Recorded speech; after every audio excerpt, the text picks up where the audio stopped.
We got updates on injuries. We got news across the NBA. We've got 5 games to recap from Tuesday, and we've got Michael Bolton. Thanks, Josh. It's Michael Bolton here, and it's time for another episode of the Locked On Fantasy Basketball Podcast. Let's get to it. Let's get to it, indeed.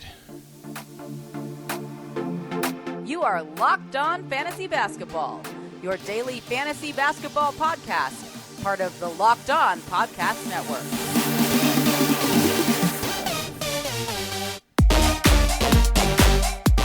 Hello and welcome to the Locked On Fantasy Basketball Podcast, brought to you by Basketball Monster. My name is Josh Lloyd, and I was just distracted by the 8 to 10 foot aliens outside my window. I'm also the lead fantasy analyst at basketballmonster.com, and you can find me on Twitter as always, at redrock_bball, on TikTok at redrock_bball, and on Instagram at Locked On Fantasy Basketball. Today's episode is brought to you by FanDuel. Make every moment more. Right now, customers get $150 in bonus bets with any $5 bet, win or lose. Go to fanduel.com/lockedon to get started. Thank you also for making Locked On Fantasy Basketball your first listen every day. We are free. We are available on all platforms. Have you single bang today or double or tripled? Be a member of the Double Bang Squad. Watch the video, listen to the audio. Give it a thumbs up, leave your comments down below, subscribe, notification bell, all of those little things. We're aiming for 80,000. We're also aiming for 100,000 in the end. Get the old silver play button plaque from the old YouTube. Let's fire that up at some point. We're here to talk about Tuesday's action. We got some timetables sort of for a bunch of players that we're waiting on. I've talked about it in a few of the earlier shows, but you might not have seen those. So let's talk about it now. Got the news on Tyrese Haliburton. Probably the best case scenario, and this is what we detailed yesterday in the show about what the best case scenario was, 2 to 3 weeks is the best case, and we get that grade 1 strain of his hamstring, looked worse than that, so this is good. Reevaluation in 2 weeks probably means 3 to 4 weeks, I'm guessing. And yeah, so that's a decent chunk of time, but it's not season ending, which was always the worst case scenario and the fear. We're not there, great, fantastic news. 2 weeks does not mean 2 weeks return, it's 2 weeks reevaluation, probably 3, maybe 4, that'd be my guess. Timothy John McConnell is the ad. Obviously, I think we'll find out how that all looks tomorrow. And then they've got a million other options. Nembhard comes after that. You've got Mathurin, you've got Heald, you've got Neesmith, all these guys who are going to get some sort of a bump over there in Indiana. We get to see it in action on Wednesday. We've got a time frame on Cade Cunningham. They said 7 to 10 day reevaluation on his knee strain. Let's just put that at minimum 2 weeks. They will be extra cautious. Of course they will. We'll talk about the Pistons more today and who filled in there. It did go the way that I thought it would go. So we'll talk about that later on. Jakob Poeltl with a sprained ankle. We got a time frame on that. That is a reevaluation in 2+ weeks. Again, let's just make that 3. At the time of me recording this intro, the Raptors game has just started, and they did not start Chris Boucher. They started Thad Young, because why wouldn't you? We'll talk about how that all played out later in the show. Joel Embiid is out again. This is not great news at all. He is hurtling towards not being eligible for awards. So we'll see what happens here. That means Paul Reed is obviously on the stream radar, but this is like, 4 days since they've played? It's only a 2-game week, so you're not going to rush to go and add Paul Reed, but Wednesday-Friday combination, I would think there's a chance Embiid doesn't play this week. So maybe Reed is worth a look there, if you can use him. We've also got an updated time frame on Day'Ron Sharpe. He won't be going to Paris. He'll be reevaluated in 2 weeks. Still no full information on what the knee sprain actually was. He'd been playing really well. I would imagine Trendon Watford and Harry Giles. I want it to be Noah Clowney, but I don't think it will be. I think those guys will step into that role. I think Claxton moves from a 29-minute guy to 33, 34 pretty comfortably. And Watford is your deeper league player who has re-upped his block rate. It was down last season. It's up again now, and that's like a 16, maybe 18 team, maybe 16 team league guy. Trendon Watford there replacing Day'Ron Sharpe as the backup in Brooklyn behind Nicholas Claxton. Let's look at some waiver wire trends now across the NBA over the last 24 hours. You don't get any prize whatsoever for guessing who the most added player was. It was the legend Timothy John, up 70%. That is 70% using our advanced roster metric on Yahoo. Oh, sorry, on ESPN. Bloody hell. I don't work for either of those companies. I work for Basketball Monster. When I looked this morning, his Yahoo number was like 36. So that meant that 62% of people had their thumbs right up their asses and probably up all of their league mates' asses as well, because you can't be that asleep, can you? Go and add TJ McConnell. Dwight Reith was the next highest added player, up 43%. We saw the issues with maybe adding Reith today. Didn't mind it as a stream, but there is no long-term value in this, I don't think. Goga Badadze up 21%. He didn't dominate today, but he's totally okay to add. Alec Burks up 17%. Okay, the opportunity should have risen. It did not. Killian Hayes up 14%. Well, we did get the starting role there for him. And Derek Jones up 12%. A lot of that is, well, some of the Badadze and Jones, I'm guessing, and Reith is to stream in for today. But you can make an argument for all of those guys to be some shorter-term ad sort of players. In terms of the most dropped, of course, number one there is Ja Morant. He's out for the season. That is an easy drop unless you're in a Dynasty or Keeper format. In fact, if you are in a Dynasty or Keeper format, this might be a real good buy low opportunity, given the off-court stuff, the injuries that do bother him every single season. You might be able to get a pretty decent discount on Ja, especially if you're not looking super strong in the playoffs. Simon Fontecchio's down 16%. Yeah, he's only a streamer. He's not a must roster. Everyone dropping Larry Nance. If you added Larry Nance, what were you expecting? That's what I don't really get. Zion is officially questionable for their game tomorrow. Okay, I get it. I don't think Nance is must roster, but if you added him, why? What did you... I guess it was maybe for the stream on Sunday. Okay, that's fine. Norm Powell down 12. He's going to be the most on-off guy of all time. Brandon Miller down 11%. He's off the injury report. He was sick, but he's been bad. Like, let's be fair. He's been bad. And this is with all of the opportunity coming towards him. And I think that is going to get squeezed down later on. If you want to move on from him, do it. Lou Dort down 9%. Just put him into the Norm Powell territory. They've got a good schedule coming up. They've got the Wednesday, Thursday back-to-back. So I think he'll be one of the more added players tomorrow. But that's what you do with a guy like Luguentz Dort. You add him, you drop him, you move on, you do the next thing. Today's episode is doing the next thing, and it is telling you that we are brought to you today by FanDuel Sportsbook. The NFL regular season is over, but that doesn't mean that you can't get in on the action with FanDuel, America's #1 sportsbook, because the NFL playoffs are just around the corner. And who wants to see my Dolphins lose to the Chiefs? I don't, but I'm sure that I will. New customers on FanDuel get $150 in bonus bets guaranteed when you place a $5 bet. Not a moneyline bet. Don't worry about that part of it. Just a bet. A $5 one. And you don't even have to win. You get $150 in bonus bets, win or lose. The app is so easy to use, and there's so many different ways to bet. That's literally what this says. There are many different ways to bet. And then it lists 4 dot points, and they're all parlays. Live same-game parlays.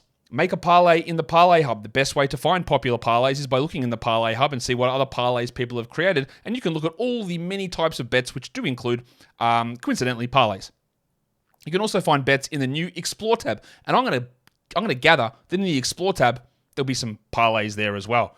So go to FanDuel, have a look at all the great offers, including the bonus bets. Check out your parlays, check out someone else's parlays, and parlay your way to hopefully some good success. Go to FanDuel.com/lockedon and make your first bet a parlay, but also a layup. FanDuel's also an official partner of the NFL, and don't forget to gamble responsibly.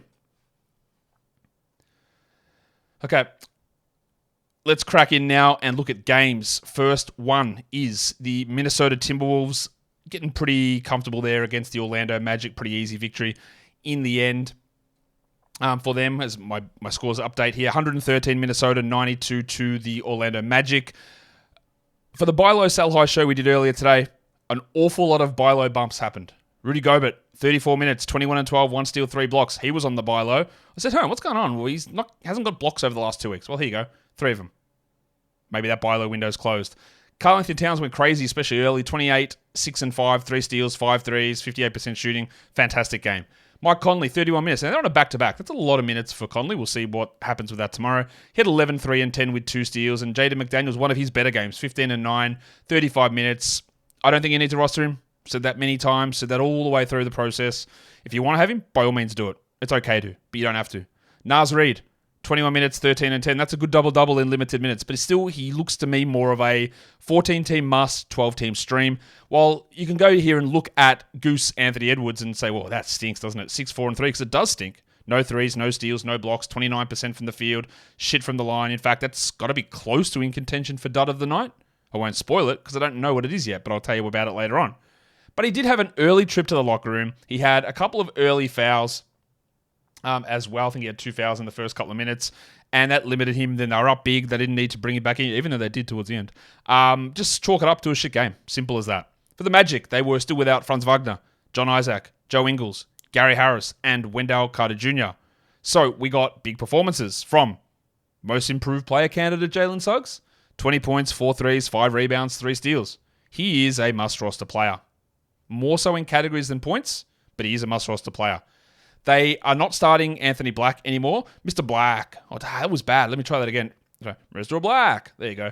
21 minutes for Mr. Black. Had 3 points. He had 4 assists, 3 steals, and a block. I was saying something about my partner. She was like editing a video for her TikTok the other day. Side note. And she's like, I don't like how it sounds. She's trying to edit bits over the top. I said, oh, man, you have to redo it. You sound like Mr. Black. She goes, what's that? I go, what? You don't know Mr. Black? So anyway, we just had a moment of playing Mr. Black clips. And she did sound like Mr. Black in that one. 3 points, 3 steals, a block. The steals are nice. He's not really ready to be an NBA rotation player. I don't think he will be later on in the season. Markelle Fultz, 13 minutes in his return. He had 4 points, which is at least he got on the board. 29% shooting is not very good. Obviously, things are looking iffy there. I don't think you need to hold on. Get that garbage out of here! If he had to come back and looked sort of normal and was flying and all that sort of stuff, he doesn't. He looks off. It's going to be a slow process. I wouldn't bother holding. And then you'll see the other big, absolute, thingo that's sitting out there, the big dog's balls, and that's Cole Anthony played 7 minutes ago. What happened? Well, we didn't hear anything about it in game, but post-game, Jamal Mosley said, yeah, that quad irritation is bothering him. That's why he played only 7 minutes. Despite some early season run of form for Anthony and the fact that we've got no Harris in this one, no Wagner either. You don't need to roster Cole Anthony. You can move on from him, I think. Get that garbage out of here! It was a stinker from Paolo Banchero. He had 18 points. He had 3 steals, which is good, obviously. His steals are flying at the moment. But that is brutal on the percentages. 36% on 22 attempts from the field. Holy shit. And then 1 of 4 from the line. Just dreadful stuff. The counters do make up for it, but we know there's going to be percentage issues. We just want more consistency with him there. The Dart played only 17 minutes. Goga Badadze, he did have some foul trouble, but he still delivered okay. 2 and 6. 1 steal, 2 blocks. I think you roster him. And with everyone out, Flaming Wagner went crazy. 21 and 8 with 2 steals. He is literally one of the best offensive bench centers in the NBA. And there's probably not a full role for him later on when guys are healthy, but man, when you got to push him into action, he's there. Chuma Okeke continues to be not a very good fantasy player or real life player, 10% shooting for 10 rebounds. And Caleb Houston didn't shoot well either, 25%, but I do like Houston's shooting ability. He hit 2 threes as a general. He had 7 rebounds. He's at least stream-worthy, much more so than a KK is. Trevelyan Queen played 28 minutes. Very interesting to see Trevelyan Queen played 28, while someone like Mr. Black plays only 21 minutes. Queen had 11 points with 3 threes and 3 assists and shot 33% on 3 of 9 shooting. That's interesting. Probably just for deeper leagues, and they're very banged up. But, some okay or interesting enough players sort of stepping up and doing some interesting stuff. And I've said interesting just way too many times in that segment. Let's go to the next game with one of the stupidest games of the season, the Detroit Pistons and the Sacramento Kings. The Pistons dropped almost 50 points on the Kings in the first quarter, not half, quarter. I think they were 49 or 48 at quarter time, and they were up by 18 points, and they somehow lose by 20. Yeah, they did. Let's just revisit a Troy Weaver masterclass, because these two teams played together, and it was worth noting.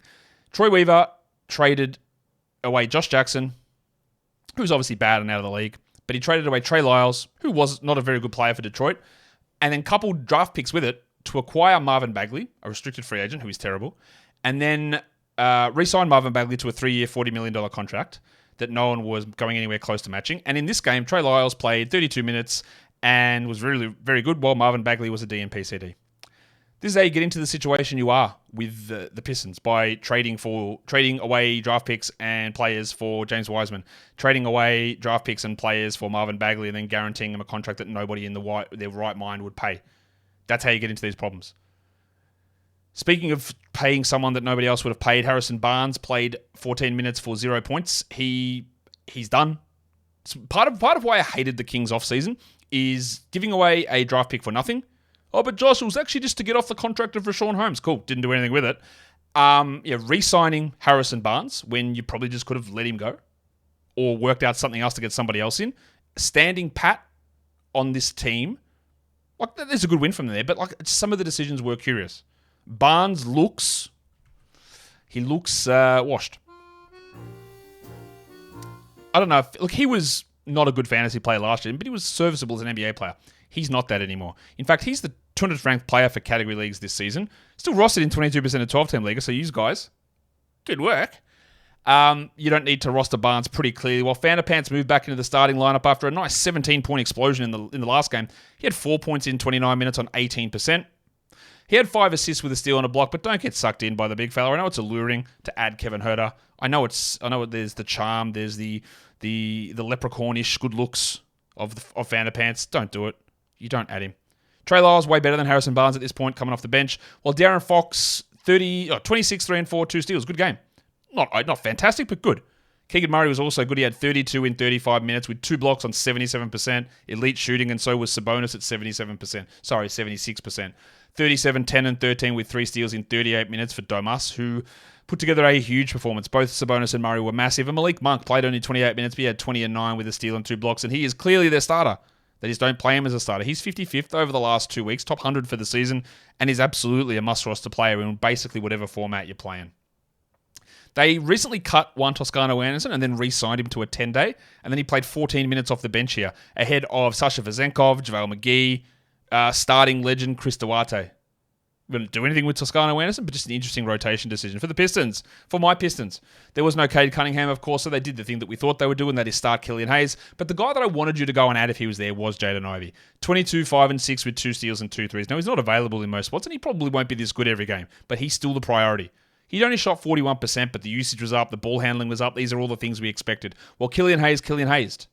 He had 4 points in 31 minutes. He had the dubious distinction, as I just try and find the exact number that I'm looking for, the dubious distinction of having more turnovers than field goal attempts. That is not easy to do. Now, he's usually a pretty good turnovers guy, but that stinks. 4, 4, and 7 on 20%. You can still use him for his assists and steals, but he's not the priority. The priority is Ivey. We did get a little bit of Alec Burks. Oh, that was bad as well. It's because halfway through I switched up to doing it, so let's try again. We got like 20 minutes of Alec Burks. He had 16 points with 3 threes with a steal. That's probably worse than some of his recent games. But he's top 110 over the last 2 weeks. He's okay to try. And then for deeper leagues, we've got Marcus Sasser. 2, 2, and 4 with a steal and a block. There are a lot of Pistons fans calling for Sasser to play these minutes over Hayes. I'm going to be honest with you guys. I think, isn't Sasser older than Hayes anyway? Sasser's not that good. Again, you want to list number 30 on the list of reasons why I think Troy Weaver should have been fired 3 years ago, even before he made this draft pick. Why did you trade up to get Marcus Sasser, an undersized old point guard who's not really a point guard, he's sort of a shooting guard, but he plays the same position as Cade Cunningham, Jaden Ivey, and you had Killian Hayes there, and then you traded for Monty Morris. Like, does any of that shit make sense to anybody? No, of course it doesn't. But to Troy Weaver, Las Vegas resident, it does. Sasser might be a deeper league guy here. Jimmy Wiseman replacing Marvin Bagley, of course, 4 and 5, continues to be like literally the worst player in the... Like, is he the worst player in the NBA? He's pretty close. He's got to be pretty close. And shout out to off-season star acquisition Joe Harris for having 9 points in 9 minutes. Isaiah Livers continues to suck, and Kevin Knox had 8 points in his 20. That's enough That's enough piston bashing for today. Piston bashing sounds like a euphemism. I can't speak. It sounds like a euphemism for wanking. But anyway, don't go and piston bash at the moment because we've got more stuff to come. Today's episode is brought to you by BetterHelp. It is 2023, and we're going to set goals for 2024. Don't go over the top. Don't go crazy, because that can actually not be a good thing. If you set unrealistic expectations and then fail to meet them, well, that can actually lead you down a more negative path. Therapy is a great way of finding the good things that you've done, the things that you have achieved, focusing in on them, and finding small little things you can add on to them that become sustainable, and you can keep going through your life to actually get that sustained growth and change in your life. If you've been thinking about starting therapy, there's never been a better time to give BetterHelp a try. It's entirely online. It's designed to be convenient, flexible, and suited to your schedule. You fill out a brief online questionnaire. They match you up with a therapist. You meet up. You have a session. See how it goes. If you don't vibe with that therapist, you can actually change to another one free of charge, because getting that connection is super important. Celebrate the progress that you've already made. Visit betterhelp.com/lockedonnba today to get 10% off your first month. That is betterhelp, HELP.com/lockedonnba. All right, let's do the next game. No more Pistons. Let's talk Portland Trailblazers instead. They got smashed by the Knicks. The final score, 112 New York, 84 Portland. Portland was without DeAndre Ayton. No Jabari Walker, no Moses Brown, of course. Now, the Blazers' next game is a back-to-back, so I think Ayton probably sits the first one of those and plays the second one. But we saw the limitations of Dwop-Reath. 21 minutes, 7 and 6. The last game, he was great, but it's Dwop-Reath. That was the only good game that he's really ever had into that level. So he was okay to have a crack at with basically nothing happening on a day like Tuesday with 5 games on. But there is absolutely no justification for considering Dwop-Reath a must-hold player. None. If you want to drop him, Like, absolutely going ahead. His advanced roster percentage on Basketball Monster is actually mind-blowing. 79%. Get that garbage out of here. Holy shit. Anthony Simons only 27 minutes, 12, 4, and 3, while Jeremy Grant had 21, 2, and 0. This is one of the most empty scoring men in the NBA. It just continues to frustrate me as a player. Also, if you are hanging on to Malcolm Brogdon, advanced roster percentage 97, what are you doing? Get that garbage out of here. 2 points, 13 minutes. Stop holding on to Malcolm Brogdon. It's not going to happen anymore. Maybe not. But holding on for an injury to a starter or two starters, or waiting for a trade to a contender when then someone gets injured and it's just not worth it. It is burning a hole on your roster. Move on from Malcolm Brogdon. Shaden Sharp only played 22 minutes, 9, 4, and 4, 2 steals and a block. Good game. I think if you're like an 8 team or a 10, I don't think it's the worst decision to move on from Sharp, especially in category leagues. Kamara had 5 and 6 with 2 blocks. I would hold, though, in most cases, though, just to be clear with Shaden. Kamara had 2 blocks with 6 rebounds. He's playing well, but not really a fantasy option. While Scooter, not good. 25 minutes, 8 points, 4 assists for Sterling. That's not great. He's still 151st over the last 2 weeks. He has been showing incremental improvements with steps backwards. I still think that we want to hold. But if you are in a desperation stage, I just lost Haliburton, I lost Morant, I'm 7th on the standings, I've got a bloody win right now, then you can't hold and wait for this shit. You've got to just move on and get different guys in. Ivies, Nempards, McConnells. You can't hold through that. If you're sitting pretty, do it. That's a good move. Ibubaji did better than Dwop Reith here, 4 and 6 in his 27 minutes. He had 2 steals and 2 blocks. He's an interesting enough player, but that's just like throwing darts at the wall. And Justin Manea had 3 points in his 4th quarter blowout run, which is like one of the least cool things ever. For the Knicks, the Double Royal had 20 and 7 with 8 assists. Julius Randle in 32 minutes. And you know who was on the Sell High show today? Jalen Brunson. He had 12 points on 27% shooting in 26 minutes with 7 assists and no steals and no blocks. It's just shit that's always going to change. Like, this is pretty obvious how this stuff works. He'll be better than this, but it's always humorous when it happens like 5 hours after a show. I don't think you need to roster Josh Hart. Get that garbage out of here. Now, if you're in a points league, that's a very easy decision. He's gone in 10 and 12 10 points leagues. He's playing okay minutes, but 2 points, 7 rebounds, 4 assists, 25%, 26 minutes. 202nd over the last 2 weeks, 173rd for the season. His minutes haven't changed a huge amount. He plays sort of backup forward. I don't think there's any need to actually roster him. Put him into the bunch of guys that you'd stream through. The big Ragu only 19 minutes. Dante DiVincenzo, he had 13, 4, and 2 with 3 threes. That's probably just enough to hold. While we saw my man Grimy step it up. His briefcase, his haircut, his 17 points, his 21 minutes, 4 threes and 3 steals. I still believe there is a very good player buried here. But that is the key word, buried. This is good. We don't go, 21 minutes. I think he's going to do this every game, because he won't. It's impossible. But we keep an eye on him. We keep an eye on injuries. We keep an eye on trades. We keep an eye on a bunch of stuff. There's a very good player mixing with him. What he can be, he's a point guard. He can be a shooting guard. He can shoot. He can defend. He can get steals. He can get assists. He can score. He can do whatever is needed. And the problem is on this team, what has been needed from him is go and stand out there and watch Julius Randle do spins. Like, just watch him do burnouts in the lane. That's all he's needed to do in the past. But he's got a little bit of extra run here. I haven't even spoken about the stubby, Isaiah Hartenstein. Only 5 points. Because he's trash. But the rest is great. 14 rebounds, 3 assists, 3 steals, a block. He took 1 shot. Tom Thibodeau, center usage legend. This man's offense is so funny. But Hartenstein's a legitimate beast at the moment. Someone said, wow, was Hartenstein not on your sell high show? No, he wasn't. Because can he keep doing this? Like, why not? Why can't he be a top 60 player rest of season? He's 37th over the last 2 weeks. He's 14th over the last 5 games. Why can't he do this? He has done this in his G League minutes, in sparse minutes in Houston, in a little cameo in Cleveland. Big time for the Clippers, and now he's got full starters minutes. It's pretty interesting to see where this all goes from here. Deuce McBride had his second big game in the last week, 16 points for Deuce in those 22 minutes with 4 threes. He's at least got a role now, so that puts him somewhere onto the radar for deeper formats. Your next game was the banged-up Memphis Grizzlies. And when I say banged up, I mean banged. Double banged, in fact. Because they had no Ja Morant, obviously. And then there was no Santi Aldama. And then there was no Jaren Jackson. And the number one question is going to be here, Josh, is this team going to tank? And are they going to just shut everyone down? And the answer to that is no, but also yes. They will be extra cautious with players.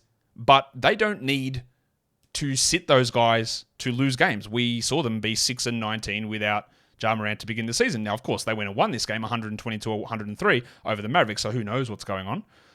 What my worry would always be, as it always is, in the last 3 weeks of the season, this will be a disaster team. There is almost no question about that, but your fantasy leagues end before that, don't they? If you are in a Yahoo public league, you should be absolutely shit scared that Yahoo doesn't know how to manage a league, but also that you are going to be missing some of these players down the stretch. I would have a 2% level of worry on Jaren Jackson literally right now. He was out of this game with a knee contusion, and we have seen weird stuff flare up. This is going off gut, which means nothing. Means nothing at all. But if I woke up tomorrow, did a 4 a.m. wake up as I usually do and go, gee, what's going on in the world? And I saw, Jaren Jackson complained of soreness. An MRI scan showed a torn MCL grade 1. He'll go in for surgery. I wouldn't be shocked. Based on nothing, like just out of like, we're trying to be extra cautious here. We'll see what's going on, and some bullshit appeared. Or he's being diagnosed with a bone bruise and will be reevaluated in 3 weeks. I don't think that is happening. For the record, if you had to put a gun to my head, please put it away. You're not allowed to have him in this country. But I would say no, he's okay for now. But I'd be wary. His backup is Santi Aldama, who didn't play also. So, would he be the guy to add? I'm not sure. I think their rotations are going to be disgusting all season, to be honest. They were forced to finally play Xavier Tillman. After a 3-minute start last game, he played 28 off the bench, had 14, 11, and 2 blocks. Is that a kickstart? I don't know. Because if Jaren played or if Santi played, would Tillman even play at all? Would he play 5 minutes? I don't know. Last game, with Morant out, he played 3 minutes. You could have a look at Tillman in a deeper league, but I couldn't tell you how to trust it. How could I do that? I can't. The bug is someone I'm more interested in, Vince Williams. 30 minutes. He Beazel-bubbed it to 6 points, 6 rebounds, 6 assists. He had 3 steals. He had 2 threes. He shot 25%. He's a poor shooter, but he just does a lot of other stuff. I really like him as a 14-team ad. I'm probably not there on him as a 12-teamer, but I'm not far off, and if you wanted to grab him in 12s, do it. The next complicating factor is Marcus Smart dislocated his finger, it looked like, was in a splint on the bench at the end of the game. He was cooking. 23, 4, and 1 with 2 steals. But I'm going to be really shocked if he plays in the next game. Like I think he's out. And then what do? Derrick Rose isn't there. Are they going to call Jacob Gilead up? Maybe. Do they start Zaire Williams and play Desmond Bane at point guard? Also maybe. Would I rush to add Gilead? I don't think so. We saw him have a bit of an opportunity earlier in the season when Smart and Morant were both out, like exactly we are now. Didn't really do much, did it? So I'm not really, I wouldn't be rushing to do that. I would be more interested in adding the Duck Luke Kennard, though. 14, 5, and 4 with 3 threes. I think we probably do a grab there. While Desi Bane had 13, 9, and 4. If I could trade him for a top 40 player, I probably would. I probably would do that right now. I don't think you're going to be able to, because I'm pretty sure most other people will be thinking the exact same thing, even though I do think that these fake injury situations only apply in the last 2.5 weeks of a season. I'm just a little cautious about what they're doing. Zaire Williams had 14 and 4, a deeper league grab for him. His minutes have been up anyway, and look, I just think this is going to be in the territory of I don't know what's going to happen game by game. They're going to change things game by game, and there's going to be weird and fake injuries in and out, much like the Spurs did from about middle of January last season. For the Mavericks, Kyrie and Luka, that's the story as always. Kyrie had 33, 8, and 4 steals and a block. That's really, really strong. He's top 10 over the last 2 weeks. Luka had a couple of trips to the locker room, but he played through it. The load that this guy is accumulating on his body is immense. It's immense. 31, 6, and 6 with 3 steals and 2 threes. I was trying to make a joke then. I was trying to think of like a well-known porn star's name. I don't know any porn star names, so I couldn't do it. So apologies. So insert your own. He had more load on his body than your favorite adult film star in there or OnlyFans creator. I don't know any, so I couldn't put any on there. But that's fine. 31, 6, that's what she said. Couldn't put any on there. 31, 6, and 6 with 3 steals and 2 threes for Luka. Rough on the percentages, and I'm just worried about how beaten up he's been. It is a concern. Plus, the 2-game, what do you call it? The 2-game playoff week. No Derek Lively. So Dwight Powell did his thing, which is nothing. 2 steals and a block with 4 points. He's okay for steals as a big man, while Derek Jones continues to be solid enough as a 12-teamer. 11 and 4 for now until Exum returns.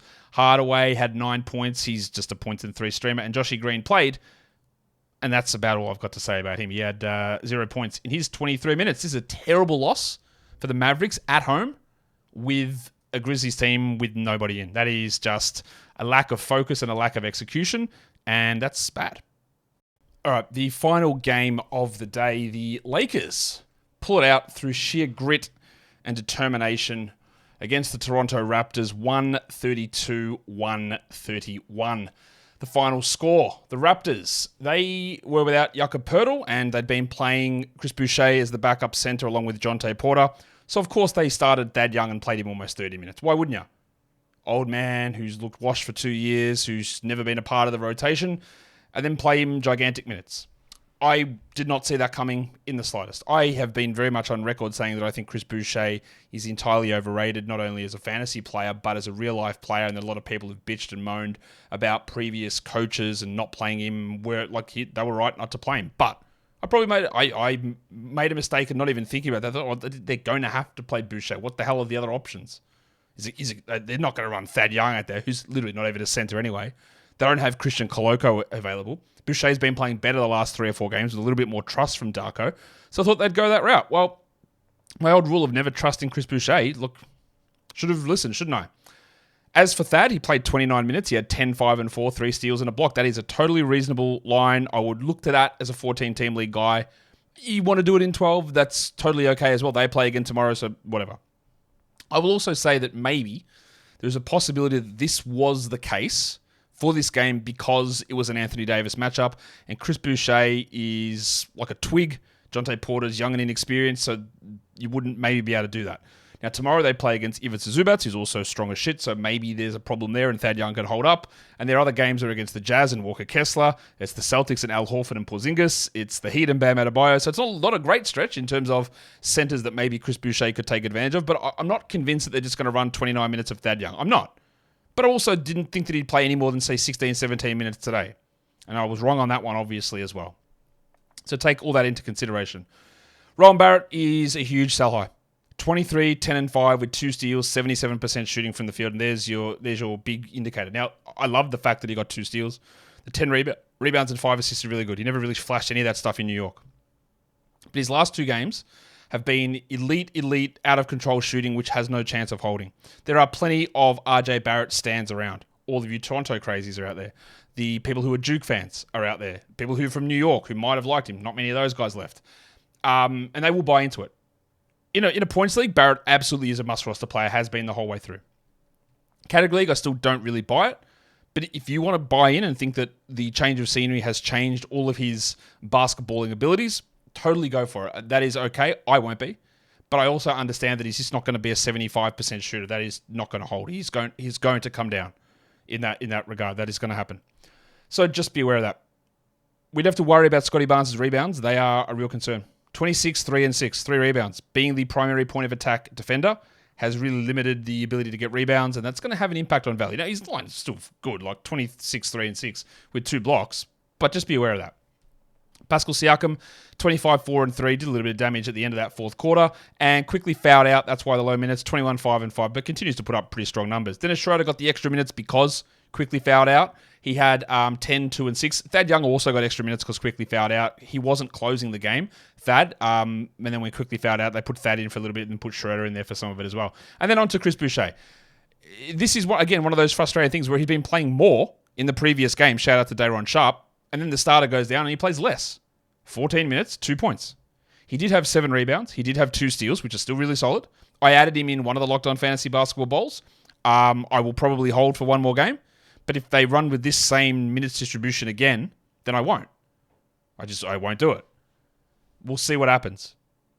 But don't really think we could have expected 30 minutes out of Thad Young in this game.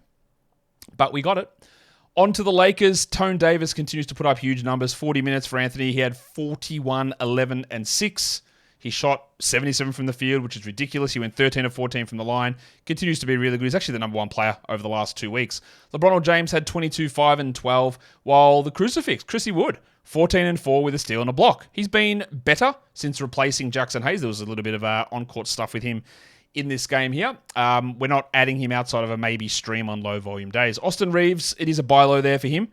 This is not a D'Angelo Russell thing. He just can't shoot at the moment. 11 points on 30% shooting with 7 assists.